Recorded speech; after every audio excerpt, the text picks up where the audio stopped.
Well, hey church, Pastor Craig here.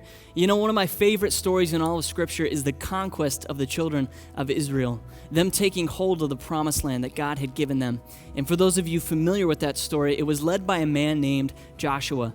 And who was Joshua? He was Moses' assistant. He actually took over for him when he died. And in Joshua 1:1, we find the beginning of this story. And everything that Israel had known up to that point for the past 40 years was changing. It was coming to an end, and this new uncertain transitional chapter in Israel's history was beginning. It kind of sounds like what we're going through today. And like you or me, Joshua was pretty fearful. And so God meets with him during that time, and he tells him 3 times, he repeats himself 3 times, this one phrase, be strong and courageous. Webster's dictionary defines courage as mental or moral strength to venture, persevere, and withstand danger, fear, or difficulty. So being courageous doesn't mean that we don't feel fear, but it means that in spite of the fear, we venture forth, we persevere in the midst of it.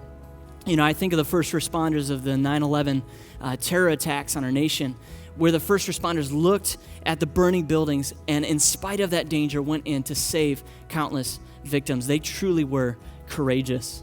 And God just doesn't meet with Joshua there and command him and then leave him. You know, like, hey, be strong and courageous, Joshua. Good luck. I'll see you at the finish line. I love this about our God, that he never asks us to do something without also providing a way for us to do it. We don't serve a God who sets us up for failure. No, we serve a way maker type of a God. He goes before us. He comes behind us.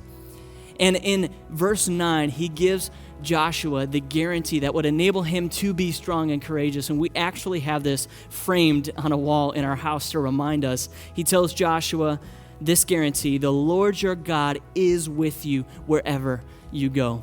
He's with you wherever you go. Therefore, be strong and courageous. And we have the privilege of looking back in history and seeing that that was true. God never failed on his promise. He was with Israel and blessed them wherever they went. So today, whatever doubts, fears, or uncertainty you may be facing, I want to encourage you that you can be strong and courageous because God is with you wherever you go, and he will never leave you or forsake you. So be encouraged.